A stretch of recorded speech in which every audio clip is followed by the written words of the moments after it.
Everyone, चलिए continue करते हैं। हमारा जो पार्ट चल रहा था pair of linear equations in two variable, ठीक है ना। इसमें हमने 2 वीडियोस बना चुके हैं सब्स्टिट्यूशन मेथड की, जो आपकी एक्सरसाइज नंबर 3.3 थी, ठीक है। उस पर हमने ऑलरेडी 2 वीडियोस बना चुके हैं कि सब्स्टिट्यूशन मेथड के कुछ क्वेश्चंस पहले वीडियो में कि सब्स्टिट्यूशन मेथड में कैसे करते हैं, how to apply the substitution method, मैंने आपको क्लियरली समझाया था। सेकेंड वीडियो में हमने कुछ वर्ड प्रॉब्लम्स देखी थी और थर्ड वीडियो में उसी के कुछ वर्ड प्रॉब्लम्स हम सॉल्व करेंगे। देखिए, अगर आपको किसी भी वर्ड प्रॉब्लम में कोई भी दिक्कत हो या कोई भी सब्स्टिट्यूशन मेथड ऐसा कोई क्वेश्चन निकल रहा है जो आपसे नहीं बन रहा है, जो हमारे वीडियो में नहीं है, आप लोग डेफिनेटली वो क्वेश्चन को क्या करें, कमेंट बॉक्स में जाएं, बिल्कुल उस क्वेश्चन को आप टाइप करें या उसका रेफरेंस दे दें कि सर इस बुक में ये नंबर क्वेश्चन है। बेटर ये रहेगा कि आप उस क्वेश्चन को टाइप कर दें और हमें कमेंट बॉक्स में कमेंट सेशन में सेंड कर दें। आपकी जितनी भी क्वेरीज होंगी डेफिनेटली उसका सोल्यूशन हम प्रोवाइड करेंगे।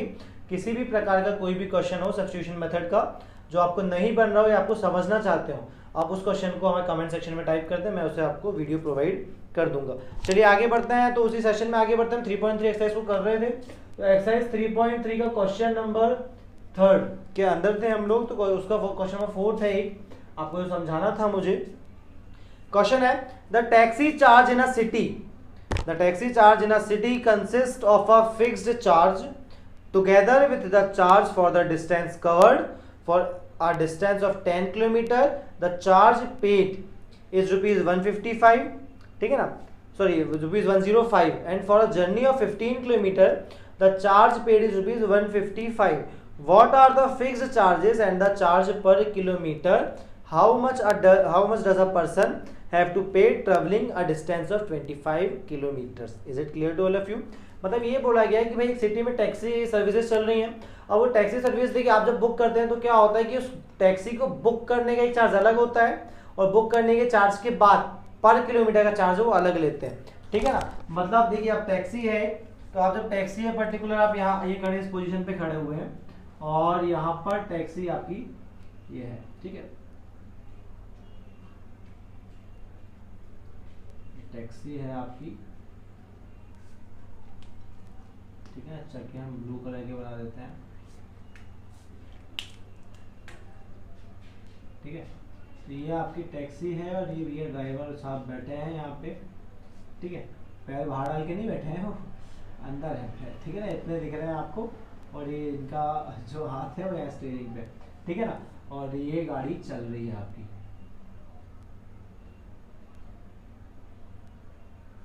ठीक है। अभी गाड़ी चल रही है, आपने फोन लगाया इन ड्राइवर भैया को, वो बोला कि भैया मैं इस पर्टिकुलर पोजीशन पे हूँ, मुझे यहाँ से पिक करिए और मुझे यहाँ से 10 किलोमीटर दूर यहाँ पर एक मंदिर है, यहाँ पर मुझे आप लोग छोड़ दीजिए इस टेम्पल पे, ठीक है ना। अब देखिए क्वेश्चन क्या हुआ कि आपने फोन लगाया है तो ड्राइवर यहाँ से यहाँ तक तो फ्री में आना नहीं है, ठीक है ना, वो कहीं दूर है, वो यहाँ से तो फ्री में आएगा नहीं। तो जब टैक्सी बुक करते हैं तो क्या होता है, उसमें एक पहले एडिशनल चार्ज, एक फिक्स चार्ज लगता है कि टैक्सी बुकिंग का चार्ज है कि बुकिंग करी तो आपको इतने पैसे देने हैं, ठीक है। तो यहाँ पे क्या हो गया, एक फिक्स चार्ज हो गया, इसको हमने मान लिया x, ठीक है ना। ये फिक्स चार्ज को हमने क्या मान लिया है, x। अब इसके बाद आप जिस पोजीशन पे खड़े हैं उस पोजीशन से आपका डेस्टिनेशन पोजीशन, जैसे ये जो पर्सन है इसका डेस्टिनेशन पोजीशन क्या है, ये टेम्पल है, इसके हाउस से, इसके हाउस से इसका डेस्टिनेशन पोजीशन क्या, टेम्पल है। तो यहाँ से यहाँ तक का डिस्टेंस कितना है, 10 किलोमीटर।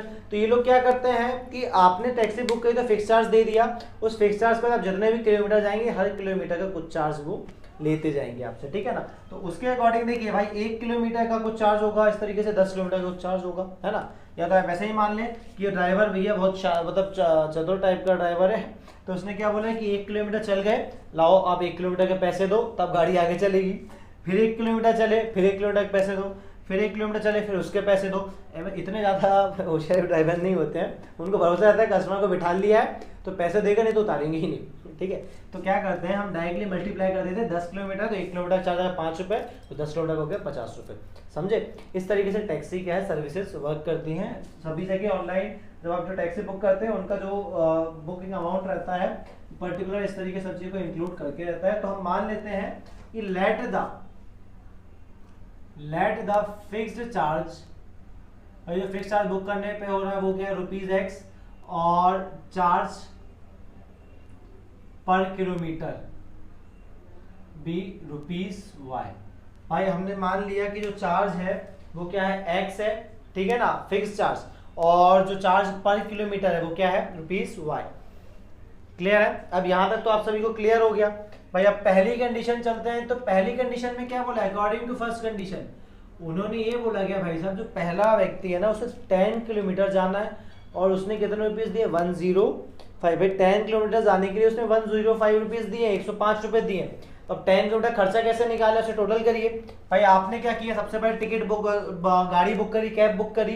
तो बुक करने का आपने बुकिंग अमाउंट कितना दिया, x रुपीस दे दिया। ठीक है, अब इसके बाद बुकिंग अमाउंट देने के बाद आपने तो टोटल क्या दिए हुए, 105 रुपीस दिए, तो बुकिंग ही अमाउंट है। प्लस अब इसमें कौन सा अमाउंट जोड़ोगे, हर किलोमीटर पे आप जो उसको देते हुए चल रहे हो। तो हमने क्या मान लिया है कि चार्ज पर किलोमीटर, हर 1 किलोमीटर का चार्ज कितना है, y रुपीस। हमने क्या माना है कि हर 1 किलोमीटर का चार्ज है y रुपीस। तो 10 किलोमीटर कितना हो गया, 10y। भाई 1 किलोमीटर का है y, तो 10 किलोमीटर का 10y। बाकी फिक्स्ड अमाउंट तो आपने दिया ही हुआ था, फिक्स अमाउंट तो बुकिंग के टाइम में दे दिया था। फिर पर किलोमीटर का आपने y 10 किलोमीटर गए और 1 किलोमीटर का y, तो 10y। ये आपकी पहली इक्वेशन बन गई। देखिए कितनी इजी है, फिर से समझिए सेकंड इक्वेशन के थ्रू। अब सेकंड इक्वेशन में क्या बोला गया है, सेकंड कंडीशन जो है उन्होंने बोला है अब जर्नी है 15 किलोमीटर की और आपने दिए 155। अगेन भाई 155 दिए तो क्या, हमने फिक्स चार्ज तो x ही देंगे, जितना उसका फिक्स चार्ज लगता है उतना ही देंगे। ठीक है, इसके बाद 15 किलोमीटर गए, 1 किलोमीटर के y रुपीस है, 15 किलोमीटर हो जाएंगे 15y और इसका टोटल हो रहा है 155। ठीक है, ये इक्वेशन और ये इक्वेशन को, दोनों इक्वेशन को देखते से समझ में आ रहा है कि जो चार्ज होगा पर किलोमीटर का आपका वो कितना होगा, 10 रुपीस होगा। तो ये आपकी क्या हो गई, इक्वेशन नंबर 2। अब इक्वेशन नंबर 2 हो गई, क्लियर है? यहां तक दोनों इक्वेशन मिल गई। अब इंतजार किस चीज का, सब्स्टिट्यूशन मेथड लगाइए। तो from substitution method, from substitution method, substitution method लगाइए। कोई एक इक्वेशन को चूज करें, मैंने ऊपर वाली करी। तो फ्रॉम इक्वेशन 1, भाई एक इक्वेशन को चूज करना पड़ेगा उससे वैल्यू निकालने के लिए। तो इक्वेशन 1 को चूज किया, तो ये क्या है, x plus 10y is equal to 105। क्या करो, 10y को वहां भेज दो तो x की वैल्यू क्या हो जाएगी, 105 माइनस 10y। इसको नाम दे दीजिए इक्वेशन नंबर 3। अब जिससे वैल्यू निकालते हैं दूसरी इक्वेशन नंबर रखते हैं। तो putting the value of x in equation number 1 से निकाली, कहाँ रखेंगे, 2 में। 2 है आपकी x प्लस 15y बराबर 155। तो x की वैल्यू पुट कर दीजिए, x की वैल्यू है ना, तो x की वैल्यू यहाँ रखिए। क्या आएगी, x की वैल्यू रखने पर 105 माइनस 10y और बाकी की value as it is plus का 15y इक्वल टू 155। अब क्या करें, तो देखिए आगे सॉल्व करते हैं इसे हम। तो 105 तो एज इट इज रहेगा। अब देखिए प्लस का 15y माइनस का 10y, तो प्लस माइनस माइनस 15 में से 10 गया तो 5। ठीक है ना, तो ये आपको 15 बढ़ा, इसलिए प्लस का 5y इक्वल टू 155। क्लियर है सभी को? चलिए इसके बाद देखते हैं। तो अब यहाँ से y की वैल्यू निकालना, तो 5y को यहीं छोड़िए, ये 105 को वहां ले जाइए, तो यहाँ जाएगा 105। चलिए माइनस करिए, तो 5y इज इक्वल्स टू, आगे बढ़िए। तो 155 में से 100 गया तो 55 बचा और 5 गया तो 50 बचा। तो y की वैल्यू सीधे समझ में आ रही 50/5 और y की वैल्यू आ गई 10। y की वैल्यू 10 से क्या समझ में आ रहा है भाई, y हमारा क्या था, चार्ज पर किलोमीटर। तो हर किलोमीटर का चार्ज कितना हो गया है, 10 रुपीस। अब बचा क्या, हर किलोमीटर का चार्ज आपका 10 आ चुका है, तो फिक्स्ड चार्ज निकाल लीजिए। कौन सी इक्वेशन से, 3। तो फ्रॉम इक्वेशन 3, सब्स्टिट्यूशन मेथड में क्या करते हैं, पहले एक इक्वेशन को चूज करी, उससे किसी एक वेरिएबल को निकाला और इस इक्वेशन को नाम दिया 3। इस वेरिएबल को उठाकर दूसरे वाली इक्वेशन में पुट किया, वहां से एक की वैल्यू मिल गई, उस वैल्यू को उठाकर वापस इक्वेशन नंबर 3 में पुट कर दीजिए। तो from equation number 3, equation number 3 क्या है, x is equal to 105 minus 10y और x is equal to 105 minus 10 into y की वैल्यू कितनी है, 10। तो 10 और y की वैल्यू अपने यहाँ पुट कर दी 10। तो x इक्वल टू कितना जाएगा, 105 माइनस 10, 10 से 100, तो x की वैल्यू क्या हो गई 5। तो आंसर क्या शो हो गया आपका इससे, कि जो फिक्स्ड चार्ज था, fix charge is rupees x था, तो रुपीज 5 और चार्ज, ठीक है ना, चार्ज पर किलोमीटर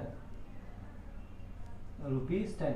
हर किलोमीटर का चार्ज कितना है, 10 रुपए और फिक्स चार्ज है 5 रुपए। चेक कर लें करेक्ट है कि नहीं यार। आपने रखा x की वैल्यू 5, y की वैल्यू रखी यहाँ पे 10, तो 10 10 से 100 प्लस 5 105। क्लियर है? आप लोग इसे पॉज करके नोट कर सकते हैं। पॉज कर लीजिए, नोट कर लीजिए।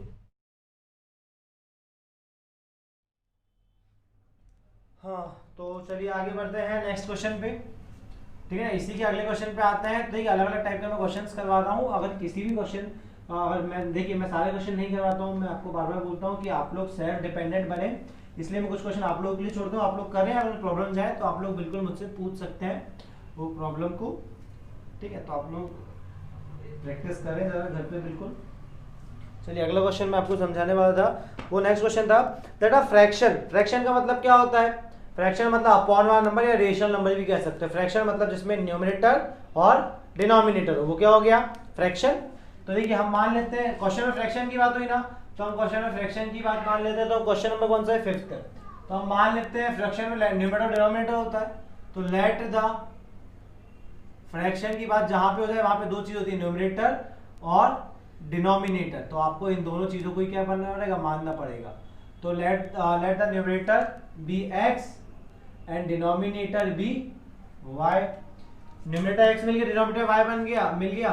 तो फ्रैक्शन क्या होगा? फ्रैक्शन मतलब न्यूमरेटर अपॉन डिनोमिनेटर, न्यूमरेटर मतलब x, फ्रैक्शन और डिनोमिनेटर मतलब y। फ्रैक्शन मिल गया x अपॉन y। जितना पढ़ा उतना हमने कर लिया। आगे बढ़ते हैं। अब उन्होंने बोला है भाई फर्स्ट कंडीशन में क्या होता है? ऐसे क्वेश्चन में जब फ्रैक्शन वाली बात हो ना, तो पहले आप क्या कर लो? फ्रैक्शन सपोज कर लो, मान लो पूरा, और कंडीशन साथ में लगाते चलो। पहली कंडीशन में क्या बोला है कि if 2 is added to both the numerator and the denominator. मतलब क्वेश्चन में बोला गया है कि अगर न्यूमरेटर डिनोमिनेटर दोनों में 2 जोड़ दिया जाए, न्यूमरेटर में 2 जोड़ो x+2, डिनोमिनेटर में 2 जोड़ो y+2, तब क्या हो रहा है कि इट बिकम्स 9/11। अब fraction becomes 9/11।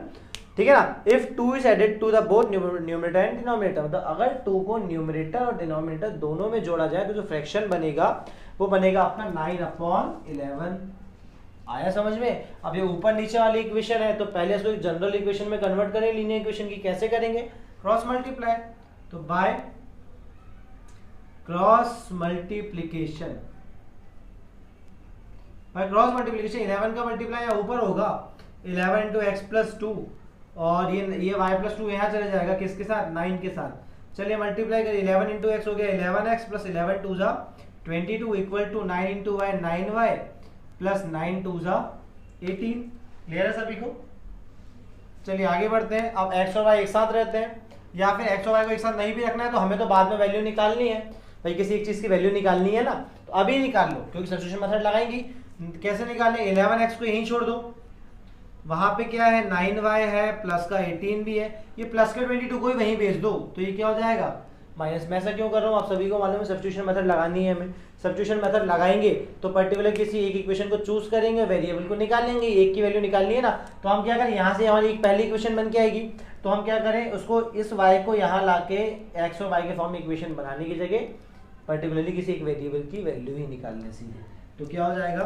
11x is equals to ये 9y एज इट इज रहेगा, प्लस का 18 माइनस को 22, प्लस माइनस माइनस 22 में से 18 गया तो कितना बचेगा आपका? 4 बचेगा, और 22 बड़ा इसलिए माइनस का, और यहाँ से x की वैल्यू क्या जाएगी? 9y minus 4/11। क्लियर? ये इक्वेशन बन हो जाएगी आपकी। आया समझ में? केवल क्या किया हमने? सीधे डायरेक्टली वैल्यू निकाल ली, तो x equals to 9y minus 4/11। पहला काम तो ये हो गया। अब इसके बाद आगे बढ़ते हैं। चलिए तो अकॉर्डिंग टू सेकंड कंडीशन पे आते हैं। पहली कंडीशन तो आपने खत्म कर ही दी है, जो उसने पूछा आपने सब बता दिया है। ठीक है, सेकंड कंडीशन बोली if 3 is added to both numerator and denominator. अब न्यूमरेटर में भी 3 और डिनोमिनेटर में भी अगर 3 जोड़ दिया जाए, ठीक है ना, तो देन द इट बिकम्स 5/6। तब ये बन रहा है 5/6। अगेन क्या करें? क्रॉस मल्टीप्लिकेशन, 6 को यहाँ ऊपर ले जाइए, x+3, ये 5 यहाँ पे है, y+3 को वहां ले जाइए। ठीक है ना, तो ये क्या हो जाएगा? By cross multiplication. सभी को मालूम है ना कहां से हुआ?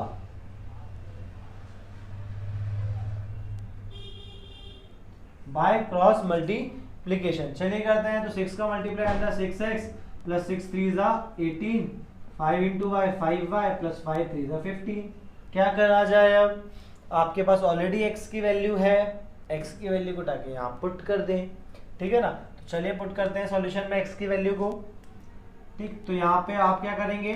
From equation 1, from equation number 1 equation 1 से आए तो ये देखिए जरूरी नाम लिखें, नाम लिखने की जरूरी नहीं है। आपको दिख रहा है कि आपने यहाँ से एक की वैल्यू निकाल के दूसरे इक्वेशन में पुट कर रहे हो तो ऑटोमेटिकली सब्स्टिट्यूशन मेथड ही कहला रही है, ठीक है।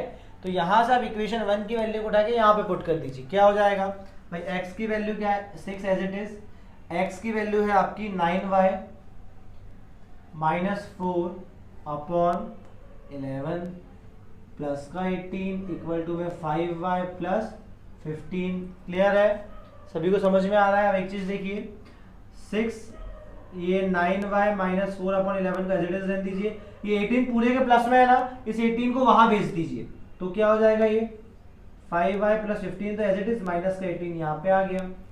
अब आगे सॉल्व करें, 6 का मल्टीप्लाई देखो 6 9 जा 54y माइनस 6 4 जा 24 पूरे के अपॉन में 11 चल रहा है इक्वल टू में 5y एज इट इज चल रहा है प्लस माइनस माइनस 18 में से 15 गया 3 बचेगा 18 बड़ा तो माइनस का अपॉन के 11 को वहां भेज दो तो यहाँ क्या बचेगा 54y minus 24 as it is, ये 11 वहां चला गया तो क्या हो जाएगा 5y माइनस 3 इंटू 11। चलिए सॉल्व करिए तो जाएगा 54y minus 24 is equals to 11 5 जा 55y माइनस 11 3 जा 33। अब y की वैल्यू निकालना है, कितना इजी हो गया है, ये 55y है 54y तो इस 54y को वहां भेज दो तो यहाँ 55y एज इट इज है, 54y वहां गया तो क्या हो गया माइनस का 54, यहाँ पे माइनस का 24 एज इट इज है, अब ये वहां गया है तो 33 यहाँ आएगा तो माइनस का 33 यहाँ पे आ गया प्लस का 33 मतलब y एक साइड हो गया और नंबर एक साइड हो गए।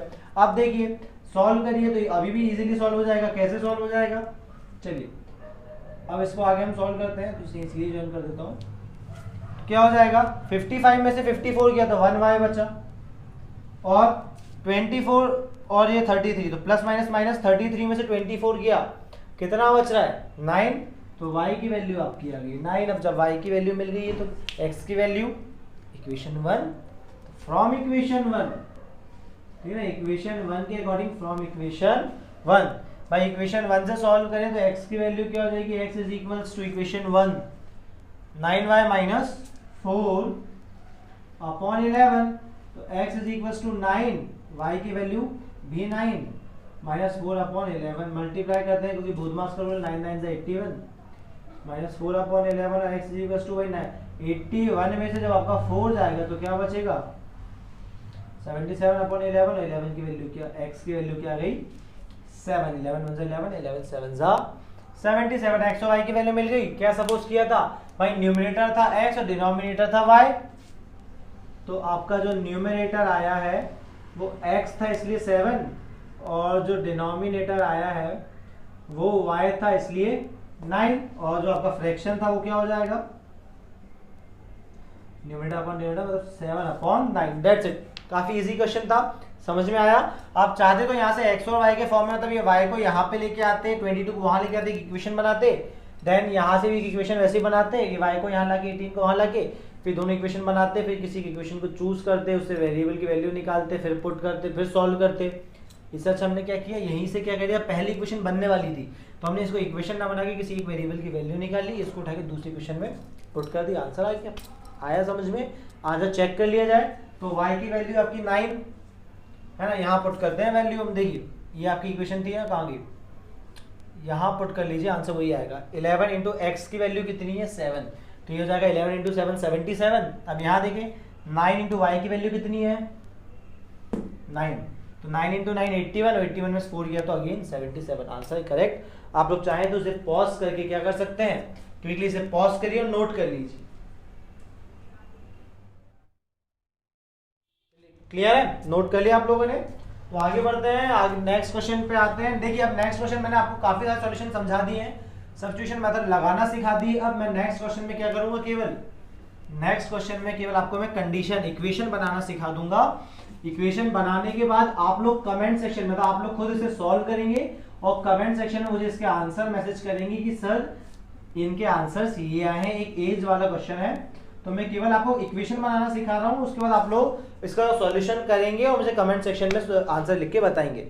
चलिए तो अगला जो क्वेश्चन है आपका वो है 5 years ago, देखिए 5 years hence जब भी कभी एज वाले क्वेश्चन की बात हो जाए, सबसे पहली चीज ध्यान रखेंगे कि अगर एज वाले क्वेश्चन की बात हो रही है ना, तो सबसे पहले आप क्या करें, हमेशा एज वाले क्वेश्चन में प्रेजेंट एज माने। किसी भी व्यक्ति की बात हो रही है तो उसकी प्रेजेंट एज को सपोज करें, क्योंकि भाई प्रेजेंट एज मतलब आज की एज। अब आज की एज अगर आपको मालूम है तो आज से पहले की एज होगी तो आप माइनस करके निकाल लोगे, और आज के बाद की एज होगी तो प्लस करके निकाल लोगे। मतलब अगर आपको प्रेजेंट की एज मालूम चल गई तो आप पहले और बाद की दोनों की एज निकाल सकते हो। जब भी एज का क्वेश्चन आएगा प्रेजेंट एज को सपोज करेंगे। क्वेश्चन दिया हुआ है कि 5 years hence, hence मतलब बाद में, 5 साल बाद the age of Jacob will be 3 times that of his son। मतलब आज से 5 साल बाद जो जैकब है उसकी जो एज है, ठीक है ना, वो उसके सन से क्या होगी, 3 टाइम्स होगी, मतलब 3 गुना होगी। और 5 years ago, और आज से 5 साल पहले चले जाए, भाई बाद ना जाने की जगह 5 साल पहले चले जाओ, तो क्या बोला है कि जो जैकब की एज थी वो उसके सन से 7 टाइम्स थी। बताओ दोनों की एज। तो मैंने बताया है कि एज वाले क्वेश्चन से, आपको क्वेश्चन नंबर है इसी का क्वेश्चन नंबर 6 है, क्वेश्चन नंबर 3 का 6th पार्ट है ये 3.3 एक्सरसाइज का, ठीक है ना। अब एज और बात हो रही है तो हम मान लेते हैं कि लेट प्रेजेंट, मैंने बताया ना प्रेजेंट एज माननी है, present age of Jacob be x years, है ना, एंड प्रेजेंट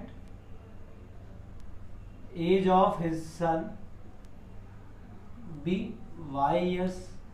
हमने मान लिया कि जैकब की प्रेजेंट एज x और उसके सन की प्रेजेंट एज y है। क्लियर है। तो पहली कंडीशन उसने बोला आज से 5 साल बाद, 5 years hence, तो पहली कंडीशन 5 years hence या 5 years from now। चलिए 5 साल बाद की बात हो रही है, तो 5 साल बाद, तो दोनों पहले 5 साल बाद कितने होंगे वो पता करो।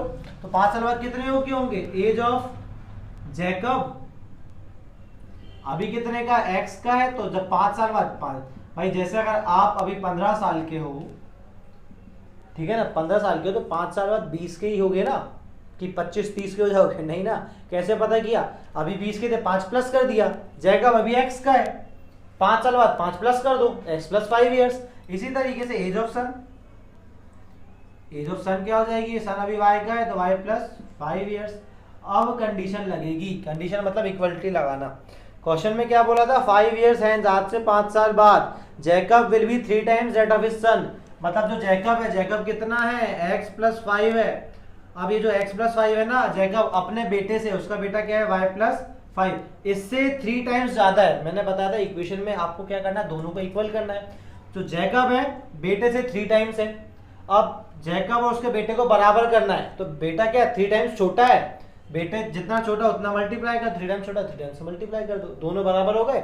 इक्वेशन बना लो, क्या हो जाएगी, x plus 5 as it is, 3 का मल्टीप्लाई अंदर तो जाएगा 3y, क्योंकि ब्रैकेट के बाहर का नंबर ब्रैकेट के हर एक नंबर से होता है मल्टीप्लाई अंदर, तो 3 5 15। इक्वेशन बनाओ, 3y को यहाँ ले आओ, तो क्या हो जाएगा, x प्लस का 3y, यहाँ पे हो जाएगा माइनस का 3y, इक्वल टू ये प्लस का 5 वहां चले जाएगा, तो 15 वहां ऑलरेडी है, वहां जाके -5, और x माइनस 3y, 15 माइनस 5 10। ये आपकी इक्वेशन नंबर 1 बन के आ गई। सॉल्व नहीं करूंगा, केवल आपको इक्वेशन बता रहा हूँ, आप लोग खुद आंसर निकालेंगे और दोनों की एज मुझे कमेंट सेक्शन में बताएंगे।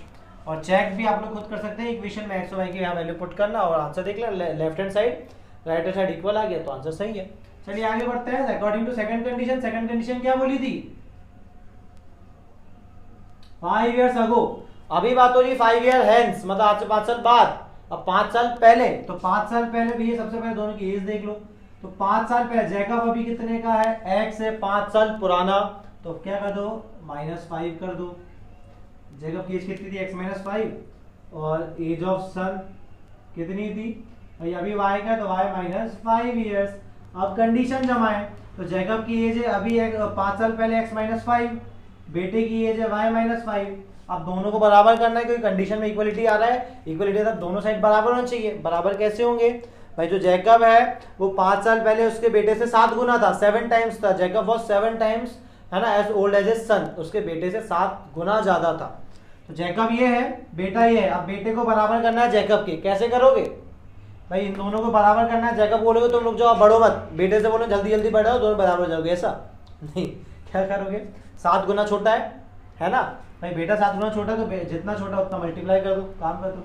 चलिए सॉल्व करिए, तो x माइनस 5 बराबर हो जाएगा 7y, और 7 5 35 माइनस का साइन। चलिए इक्वेशन बनाइए, तो ये प्लस का 7y यहाँ पे आके हो जाएगा माइनस 7y, क्योंकि x और y एक साथ रहते हैं। माइनस 5 को वहां भेज दीजिए, वहां माइनस का 35 ऑलरेडी है, माइनस 5 वहां जाकर हो जाएगा प्लस का 5, x माइनस 7y और 30 माइनस का 35 प्लस का 5, प्लस माइनस माइनस तो आएगा माइनस का 30। ये आपकी दो इक्वेशंस बनवा दी हैं मैंने। पहली है x minus y equals to 30 और सेकंड जो आपकी इक्वेशन है x minus 7y is equals to minus का 30। दो इक्वेशंस आपके सामने हैं। अब इसका केवल आपको क्या करना है, सब्स्टिट्यूशन मेथड लगानी है और इसका सॉल्यूशन मुझे निकाल के बताना है। अब आप लोग जल्दी से बैठ जाइए और कॉपी में इन दोनों जो आपको इक्वेशंस दी, इन दोनों इक्वेशन सब्स्टिट्यूशन मेथड लगाइए। जैकब और उसके सन की एज मुझे निकाल के कमेंट सेक्शन में बताइए, मैं बिल्कुल आपका आंसर्स वहां पे देखूंगा। क्लियर है? वीडियो पसंद आया हो तो वीडियो को लाइक करें और चैनल को सब्सक्राइब करें। ठीक है, तो क्विकली इसका आंसर निकालिए और कमेंट सेक्शन में बताइए मुझे।